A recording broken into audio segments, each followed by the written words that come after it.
You've no doubt seen reports of police chases that include officers using stop sticks to deflate the tires of a suspect's vehicle. A Phoenix company is advancing that law enforcement tool with a new technology called Safe Quick Undercarriage Immobilization Device, or SQUID.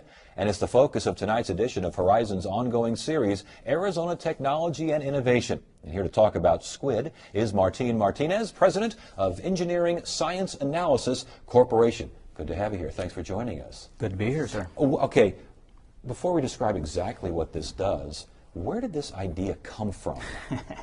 Depends on where you read it, because it came out in the front page of the Wall Street Journal, and they said the way we came up with it was I was sitting down drinking a lot of Guinness and smoking cigars. Well, there's a little truth to that. That's a good way to do ideation. But the way I really came up with it was Sharon Ballard actually helped me put my thoughts together, and then later on, my father-in-law and I actually did come up with a final design, if you will, over cigars and Guinness. Okay. So it did happen. It did happen. Yes. Let's describe exactly what this device does.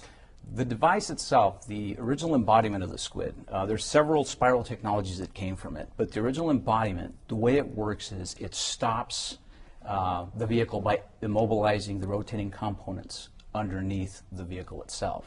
So as it goes over, it'll either lock up the drivetrain, be it the drive shaft, and in essence what it does is it lassos the rotating components to the static components. So how does that work? Give us an example of a car is fleeing. How does, as we're watching a little bit of video here, how does this exactly work? Well, the way it would work is it's in the middle of the road, and as the vehicle goes over, what you're seeing there are several embodiments. The embodiment here where it wraps up the drive shaft, yes. That one, you were asking the size of it earlier, it's less than 2.5 feet long by about 15 inches wide, and it's a speed bump. And as the vehicle goes over, let's say the officer would push a button, it throws out these arms, which then spike the front tires and then lassos the front suspension. So now you have a static point. As it continues going over, it fires all these tendrils up into the rotating components. Then the tendrils, think of it like a fishing line. Yes. It's a fishing leader, and it pulls the strap right into the rotating components, which then locks up the entire drivetrain.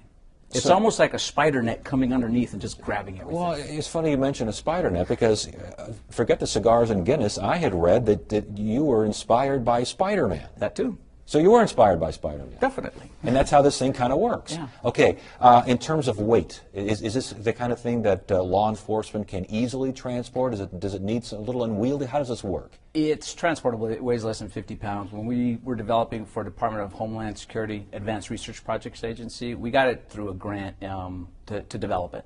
And the whole thing was they wanted something that was less than 100 pounds, you know, a certain size, and we ended up coming in pretty much under everything that they needed.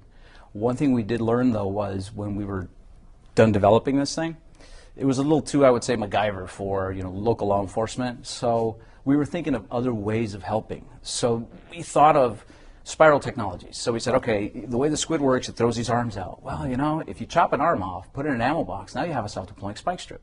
So those are some of the videos you're seeing there. That, we call it the SQUID strip. Now it's been renamed the Viper.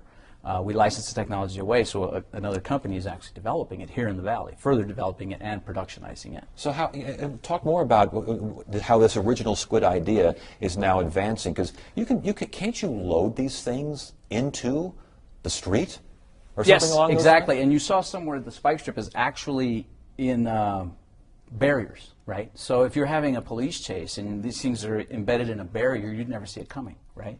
So the police could just push a button, a spike strip would come out, spike your tires, and it'd reel it right back in, and you wouldn't know it hit you. And the thing about that is, we were inspired, unfortunately, while we were working on the SQUID itself, under an SBR program, Phase 2, it takes 2 years to get there. Well, we were in our first year, and Border Patrol agent Luis Aguilar had gotten run over in Yuma, and we'd read he was trying to deploy a spike strip, trying to get a fleeing felon, you know, was crossing the border. And he actually went out there and tried to throw it out. You know how dangerous that is. So we said, well, what kind of a quick technology can we just strip off the SQUID right now? You know, it's what spiral technology, and we came up with what we called the SQUID strip, and it was a self-deploying spike strip. So we just stripped an arm off a SQUID is what we did. Interesting. Yeah. Response, now, not in use yet, but being tested, correct? There's another embodiment as well. It's another speed bump that puts out a net, back to Spider-Man, and it spikes the front tires, and it wraps the front tires, I want to call it like a burrito, and it locks up the vehicle. if you went to our website, squid-technologies.com, you'll see all these videos where it shows all the different embodiments that actually came from the squid. That one right there is actually being tested by DoD. The spike strip itself, we've been trying to secure a little bit more funding from the Department of Homeland Security to further productionize it. We do have working prototypes, you know, everything's there, but trying to penetrate the market is always difficult. Talk about the funding aspect as well, because the Department of Homeland Security is involved in here, and you're mentioning SBIR here. Talk about how you get funding for this particular program. SBIRs, the acronym is Small Business Innovative Research. And the federal government, all the agencies have this discretionary funding that they put aside. Actually, they're required to put it aside. And it's in phases, phase 1, phase 2, phase 3. Phase 1, what they will do is they'll put a call for needs, if you will, and they say, okay, you little companies, tell me what crazy ideas you have to solve this problem. Well, our crazy idea to solve, you know, stopping a car was Spider-Man, right? So they said, prove to me that you're going to be able to do it.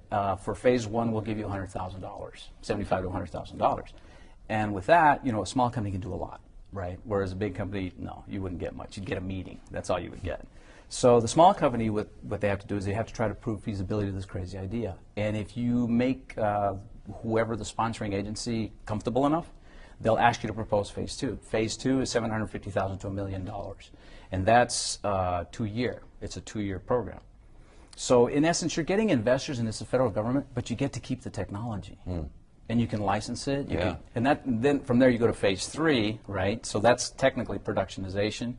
But phase 3 is somewhat nebulous in that you can do whatever the heck you want, and you'll score phase 3. We did it a very difficult way in that we licensed it. You know, we didn't have to get investors or anything. We actually licensed it to a company. But my company is actually meant to, we're innovators. We don't want to get into production. We have a core team of engineers that are very, very, very, very innovative.